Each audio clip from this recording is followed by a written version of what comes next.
I mean, it just depends on what it is you do, but I would say across the board, all candidates should be focusing on adaptability, clear communication, autonomy to get yourself started, and knowing when to ask questions when you get into the job site. I think a lot of companies are going to be coming out of hiring freezes or working with smaller teams, and it's kind of up to our candidates to make sure they know how to jump right in and be as of help and show their value when they are on site. Great, thank you. So Austin, let's throw you a question. Once everything gets back to normal and people are looking for work, again, what will make you stand out at that point? Well, I mean, standing out, that's kind of the name of the game in a job hunt. But I think right now, while things have slowed a little bit and, and there are a lot of people out there looking, now is the time to, use this time to prepare and make sure your portfolio is on point. It's easy to navigate. It's easy to find. Your information and your digital footprint and your presence is all, consistent. Your contact information is out there. I think that it's more important, or it's so important to present yourself well. In my experience, that's who generally gets the job, is the person that markets themselves most effectively. So absolutely, just making sure all of your information is consistent and on point. So also, and Cody, that makes me think about our resumes. So how can we spiff up our resumes?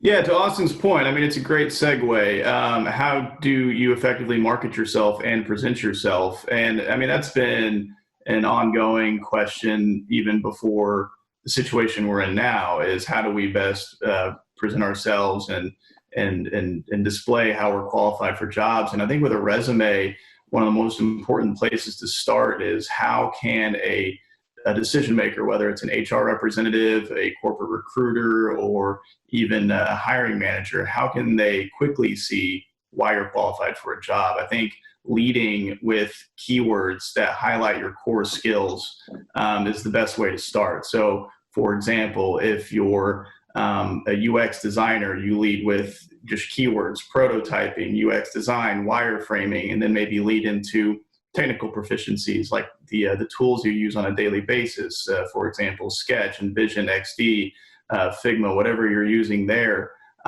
There's different ways to format your resume to effectively do this. You can put these keywords at the top, you can put them kind of over on the left where like a little spine, and then elaborate more on your experience on the right-hand side of your resume, get into more of the meat on that side. But I think just from a strategic standpoint, looking at your resume, you want people to see why you're a good fit very quickly. A lot of these decision makers don't have a lot of time to take a deep dive into every resume that hits their desk or hits their desktop, if you will. And so they need to be able to find the keywords quickly that will then help them decide if they're going to keep reading. So another important thing to remember is to really tweak your resume to the job you're applying to. So, if the job's applying, lists out specific deliverables in the job description, make sure that you're calling out those deliverables in your resume if you've worked on them. Excellent. I mean, so we talked about portfolio and resume, and one of the questions that we actually got was, what's the best way to stand out on a job application? Do you have anything to add to that, Allison? Yeah, I mean, to Cody's point, resumes are like a living document. It should never stand still. Always take the time to carve out those metrics and skills, but also use this time to be continuing your education. Be sure to speak to that in your applications. Don't just say you've been sitting in it round. Take a course online. Be sure to be asking mentors for advice, and just keep all lines of communication open, and be sure to speak to that when you're applying to jobs. So for the folks, and we do have a question here regarding freelance work, saying, I've never done freelance work before, so what's the best way to determine my rate? Austin, do you want to take that one? Yeah, I think that, working with a staffing agency is super helpful in those situations, because we can take a real consultative approach and help you arrive at a rate that's going to, keep you as comfortable as possible, but also keep you as competitive as possible in the market. If both of those variables aren't met, then we're not truly setting you up for success. So absolutely. I think talking with the staffing agency is a great place to go for that kind of insight. And then, keep an eye out on jobs. If jobs have posted rates, that's a good indicator of what, you're seeing in the market. So take cues from that. It's not the end all be all, but take cues from that. And of course, right now, while work is a little slow, it's smart, I think, to open the parameters of what you're comfortable with a little bit, as well. So, that's my recommendation. Thank you. And Allison, do you have any other tips on establishing what our candidates are getting paid during this time? No, I think Austin nailed it. I think just use your best judgment, know your worth, know your value, and really make sure that you're touching every single bullet point in a job description if you want to be at that max rate. So, and again, we're here to help if you ever need to bounce ideas off of us. And to chime in on that too, utilize your own network too. I mean, if you're a designer and you're jumping into freelance for the first time, there are networking groups out there that you can join, and you can even, pick their brains. And there's a lot of freelancers out there that could maybe advise on, what they've done in the past. Excellent. So as long as we're, kind of finishing out the topic of applying for the jobs, let's go back and talk about the portfolio a little bit more. And Cody, I'll stick with you. What's really the best method for, presenting yourself, especially for a freelance portfolio, creating that portfolio, the types of skills to highlight that's going to get, the most creative work right now? Yeah, no, and it's your portfolio is extremely important. And when applying for a job, or even when working through an agency like Creative Circle, when we're submitting you to a job, a lot of hiring managers will click on your portfolio before they open your resume. They want to see the work, and so I would focus a lot of attention on getting your portfolio in a good place. I think a website is one of the best ways to do that, because it allows you to brand yourself a little bit. You can tell the world a little bit about yourself. It also allows you to categorize and organize your portfolio to where, hiring managers and decision makers can easily find what they're looking for. Especially for freelance, hiring managers want to be able to find the samples that apply to the job they're trying to fill quickly. So it allows them to navigate your website effectively. I think using a website, there are templates out there that you can use in WordPress or Squarespace that allow you to create certain sections for your work. And even when you're applying for jobs, it allows you to create individual links for those sections, so you can send what people want to see versus them having to surf through your portfolio. So I think for freelance, that's extremely important. Where there's a lot of platforms out there that work. Like I just mentioned, WordPress and Squarespace are some of the more well-known ones, but you have Wix and even Behance and some of those out there. But just do some research and find which ones work best for you. But portfolio is extremely important, and then it all just depends on what you do as well. I mean, if you're a designer and you mainly do print, but you're really strong with branding, make sure that you lead with that work. We've seen designers lead with a lot of their passion projects first, and it's wonderful work, but we recommend leading with more of your corporate and professional work first, because that's usually what, again, the hiring managers are going to want to see. Yeah, I love that. Lead with your best foot forward, right, guys? I mean, we know that clients do very quickly go through portfolios just as they do resumes. So do you have anything to add to that, Austin? And for those of you who, don't know Austin quite as well, he was a former creative, was actually a candidate of Creative Circle that we ended up hiring. So your portfolio must have been good enough for us to look at it. But what other tips do you have to add to that, just regarding, what jumps off the page when we know that clients are very quickly brushing through someone's portfolio? Absolutely. To Cody's point, lead with your most marketable work. I like portfolios that are organized by deliverable. It makes sense in some cases to organize it by client, But I think to that point, make it as easy as possible for that client to go in and see exactly what they're looking for. In most cases, when they're hiring someone, they're looking for someone that can create a specific deliverable or a specific set of deliverables. And so I like organizing by deliverable. It's also, I think, way more common now than it used to be for marketing professionals to have portfolios, not just creatives. And I think, again, to that point earlier, it's the person that markets themselves most effectively. So treat your portfolio like it's a case study of your success. Track those successes throughout your projects and your jobs, and be able to speak to them in your portfolio where possible. And I think that's huge. So absolutely, when possible, use those concrete, results and returns that you accomplished with certain projects. So let me ask you, because it looks like we have a question from Karen about how you show editing skills. And I was actually going to ask something very similar, Karen. How do you show, you said a lot of marketing folks are having portfolios now. And I agree. I do think that's something. What can you show for editing skills or for a marketing portfolio? What can you show there? Question to anyone. I'll take that one.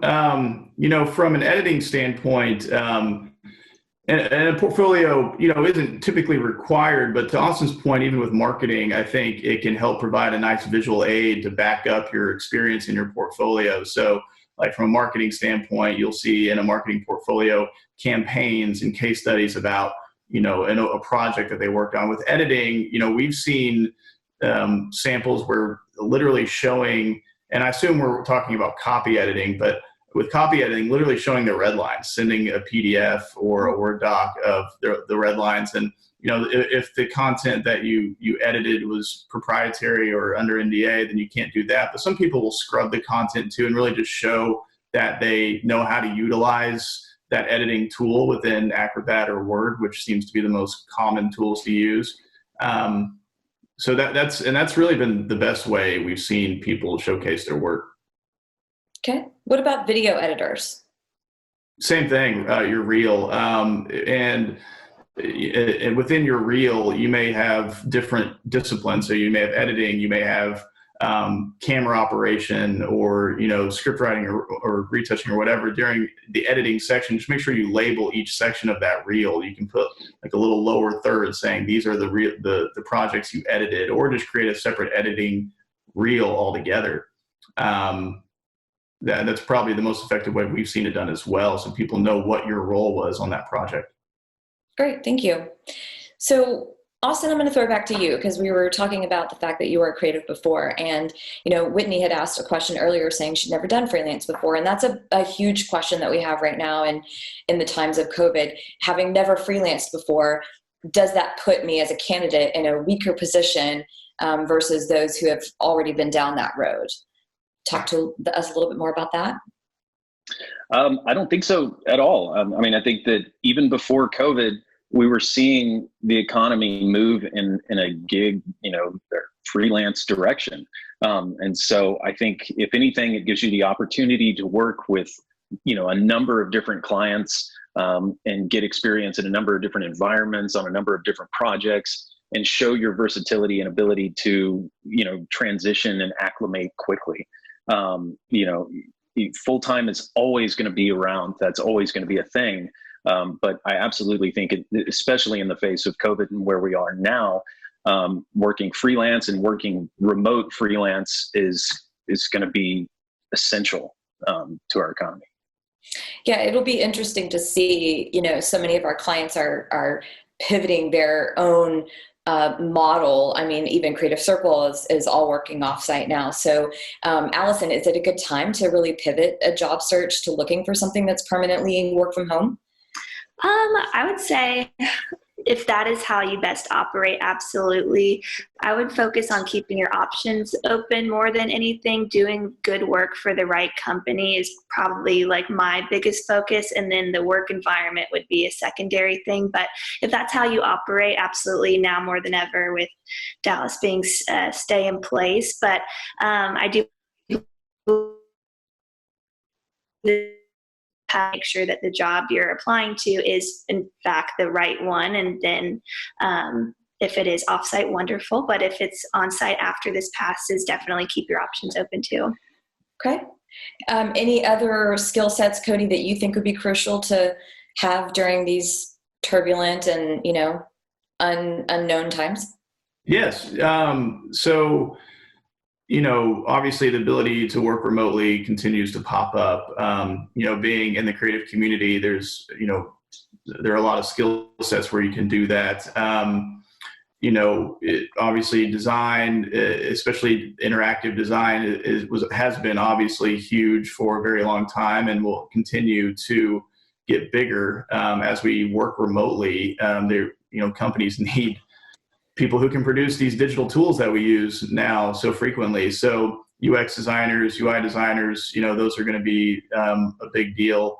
So continuing to, if you're learning more about that area, continue down that path. We're going to see an uptick in video and even AR. There are companies already using augmented reality to kind of recreate the shopping experience in store, but from an e-commerce standpoint. So you can actually still see the aisle while you're shopping if you can't go into your favorite store. So we're seeing a lot of we're going to see an uptick in those areas for sure.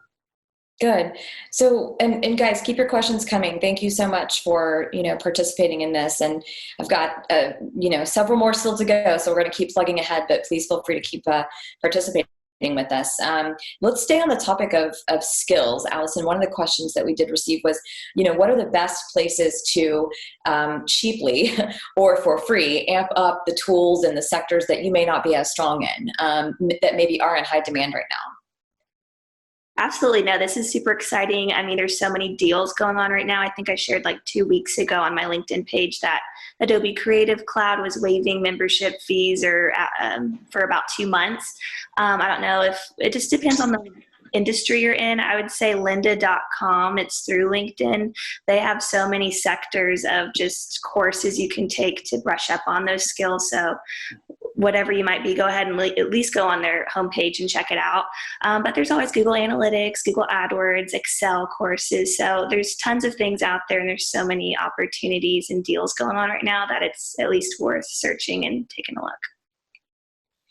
Wonderful.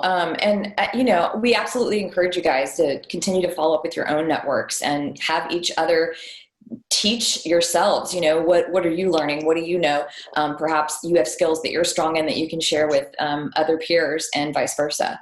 But outside of just the free that everybody's offering at the moment, Cody, what is it worth the investment in these personal, to get a personal license in Adobe Creative Cloud, for example? Absolutely. Yes. And going back to remote, which has been a common theme in our conversation today, is you'll need those tools to work remotely. Companies are going to want to know if you have that at home. It can also be a great way to stand out. Going back to that question earlier, is if you have the software available at home, then it can make you more marketable and it can help you stand out when you're in the running for a job. So I definitely think it's worth it now, probably more than ever, to invest in these licenses. Yeah, I agree. I definitely agree with that. Allison, what other good resources do we have out there that can keep our candidates sharp and active and, in this space during this time? Yeah, I mean, there's so many of them, and even us recruiters here, we're always here to chat if our candidates need to bounce ideas off of us or need to poke our brains on what we're seeing in the market. We're here. But yeah, there's just so many options out there for sure. Yeah. Gentlemen, do you have any to add that you can think of? Off the top of your head? No. I mean, I think, and I believe somebody did mention in the chat, was sharing a few ideas there, which I love, share with each other. Learning SEO, free right now. Great. Thank you for providing that link. And then Pluralsight content also free in April, 7,000 different courses. That's awesome. There are just so many resources, you guys, right now. LinkedIn and Facebook groups are also a great place to look. Anything to connect with your peer groups typically, or they're going to share a lot more places and opportunities where you can go for that. So that's wonderful. Let's get back to some of the questions that we have here.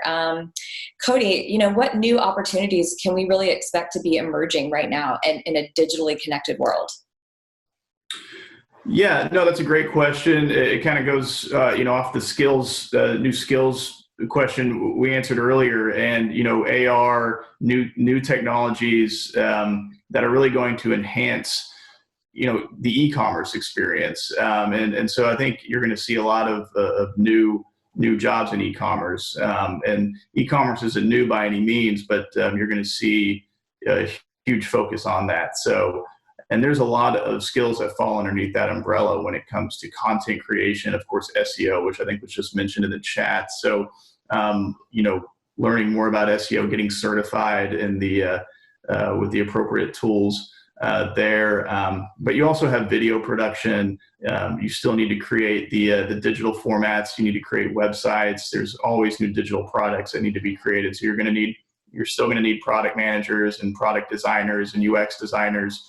But you're just going to see a much greater demand for it, which was already in high demand. So, but a lot of anything pertaining to e-commerce is going to be huge.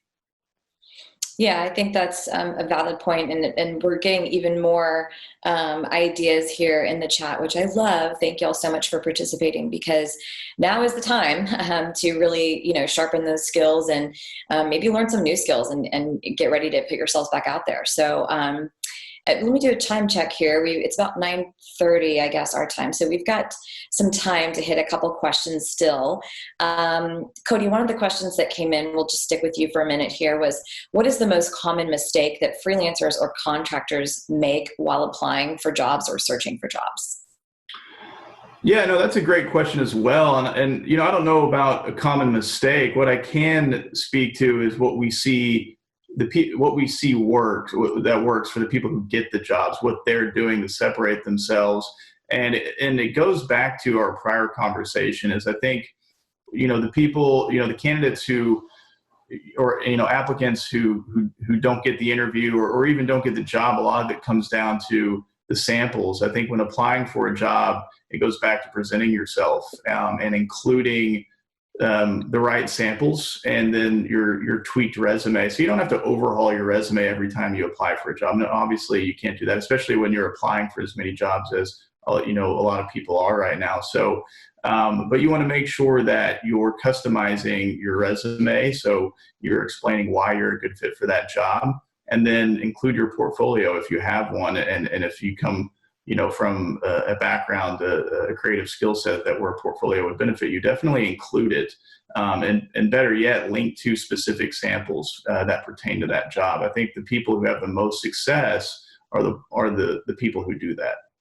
Okay. And I'm going to throw this one out to all three of you, really. A question that had come in earlier as well is, can you share any position titles that have been hired or we are hiring quite a bit of right now? I think you mentioned earlier this morning content was one, but what else have you guys seen, Austin or Allison? Absolutely. Content creation in general, we keep saying that. Content's king, absolutely. Writing content, everything from blog content and landing page content to email content, product descriptions, as Cody was mentioning, e-commerce content, but also social media content. Designing social media content is huge, and there will never be enough content. And so it is, absolutely an extremely fertile ground to be in. Any kind of content creation, writing or design. Yeah, to piggyback on that, if I can, that's what we've seen, recently, is content design, writing, content writing specifically, content creation for the web, SEO content, so SEO writers, and even digital marketers who know how to do the keyword research and do more of the digital marketing side of it as well. Yeah, I think you guys look at the big picture as a candidate with a variety of skills. Maybe you're not a content writer, or maybe you don't produce content in the social media aspect, but there's every level of communication right now that's needed. Just look at what ads you're seeing. Just look at the emails that you're getting, the calls that you're getting. Everyone is having to craft a message right now that makes sense to their audience. So that does require everything from video writers, creators, social media experts, marketing experts, communications folks, public relations. I mean, it really does cross just about everything that we represent in one way or another. I think it's a key of also figuring out where your skills fit in, paying attention to what clients are doing out in the space, and sort of keying in on how you can contribute to that. So another question, can each of you give us a tip on how to handle a video interview? That's a good question. It's definitely something that we're seeing a lot more of, video Zoom interviews. So I'd love to get some tips from you guys on best, best things to do for a video interview. Well, I think obviously a snazzy background is probably the way to go. Palm trees are always a winner. Yeah, I would say treat it like a regular. Yeah, better to overdress than underdress. I had someone ask me what to wear, and I was like, look good. Yeah, I mean, right on, Allison. Treat it just like a normal interview. When in doubt, wear the attire you'd normally wear, dress professionally. And if you got a snazzy background like Austin here, go for it. But I would treat it like any other interview. Pretend like the person interviewing you is right in front of you, and conduct it the same way you always would. Absolutely. And with portfolios, with these digital formats we're interviewing through now, it may even make it easier to present your samples, because you can send them a link in the chat box, however you're going about it, and present yourself that way too.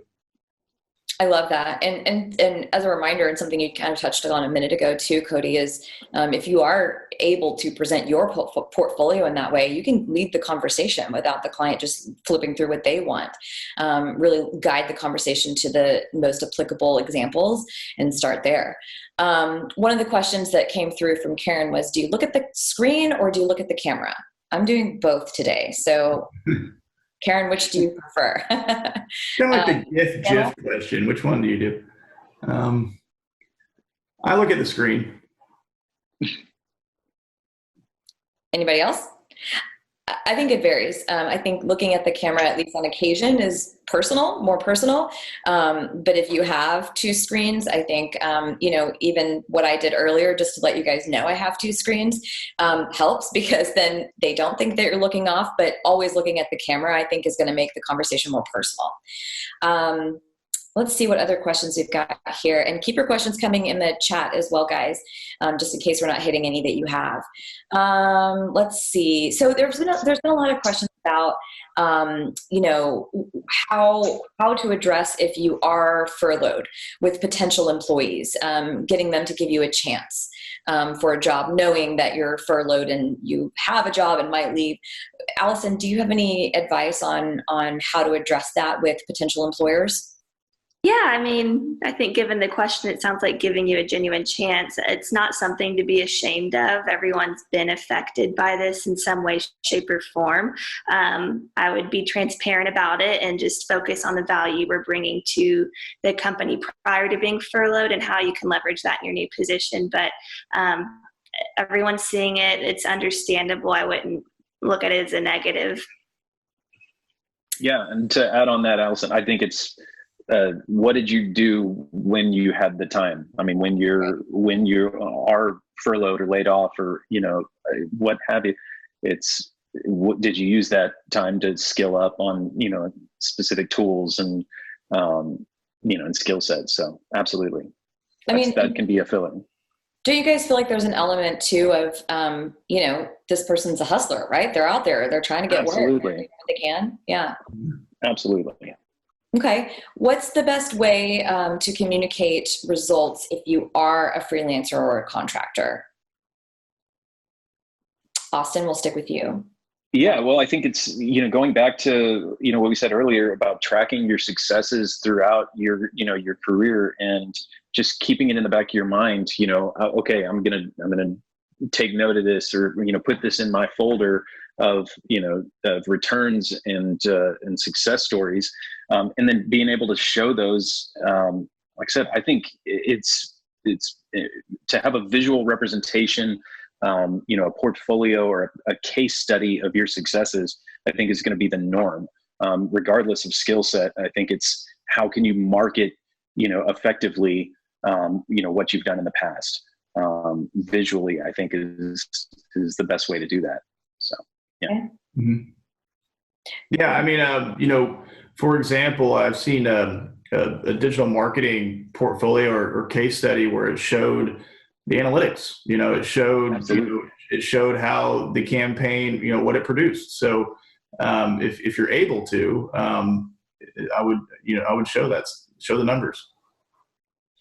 We talked a lot about how to package yourself during this time, especially if you're trying new skill sets and things like that. Another one of the questions that had come in was, how do you transition from journalistic writing to copywriting if you have little experience? Anybody have some tips on that you could share with us? Yeah. So, and that's a great question. There's a lot of great, writers who come from a journalism background. I think just, first showing your writing is where you start. Still have a portfolio. If it's a job you're interested in and you believe you have the ability to write well for that type of job, even if you don't have those specific samples, show what you have, because you can still show that you're a good writer. If you don't have the samples, we've talked a lot about samples and how important a portfolio is. But if you don't have those specific samples, I wouldn't let it discourage you from applying if you think you're a good writer. You should also continue to try to get those samples. So it could even be spec projects you put together on your own. Take a topic, take a company, and write some copywriting for them just on your own. Obviously, it didn't get produced or end up in the marketplace, but you can add it to your portfolio to show that you can do it. Take on freelance work when you can, even volunteer for companies or nonprofits that need that type of work, which they do. And that will also allow you to obtain some of those samples, and then it'll just kind of snowball from there. So Austin and Allison, any other advice or best practices when talking about portfolios? Because that's always a hot question that we get. How do you avoid overselling or underselling yourself? Interesting. Well, I think the point of a portfolio is to sell. I'm not overly worried about overselling. You're there to name drop and sell yourself. So take advantage of that opportunity to do so. And I think about also going back to the journalism versus marketing writing. I think that the two have never been as close as they are right now. So, and I've been really hesitant to put the two in the same, category in the past. I think with writing portfolios in particular, take screenshots of where your content lived. I think is key. And I could say this because I was a writer, but I don't think clients read every word that you put in front of them. So it's almost equally important that it looks good as it is that it reads well. So make it look good, show where it lived, and sell it. That's great advice. And kind of to piggyback on that, he's right. Journalism and a lot of web content and marketing communications are very close together right now. Blog content there's a lot of parallels there, and other marketing Marcom deliverables that exist out there. Journalism translates kind of pretty easily into it. Thank you. We have a question from Santana. If we have successfully satisfied clients through Creative Circle, can we list you guys as a referral? Allison? Sure. Yeah. Awesome. Yeah. We're on your team. We want to advocate for you and get you on your next role, whether it's through us or on your own. We're here for you as recruiters and would love to see you shine. Okay. And from Damon, if you're a veteran creative, how far back should your resume go? I love the word veteran, Damon. I'm going to use that for myself. A seasoned creative. How far back should the resume go, guys? What do you recommend? That's kind of a evergreen question. I mean, I think going back, gosh, we're 2020 now, so keeping it in the 2000s, I think, is a pretty, good rule of thumb. And if you've got killer experience before then, Damon, I think, you can always add additional experience at the end of your chronological, section of your resume and say additional experience. And maybe you don't need the dates on that part. But you can list some of the great clients and agencies that you worked with back then. Wonderful. Thank you. Well, guys, I want to wind things down a little bit. We really appreciate you all joining us today. We're going to answer any other questions that you have coming in via email.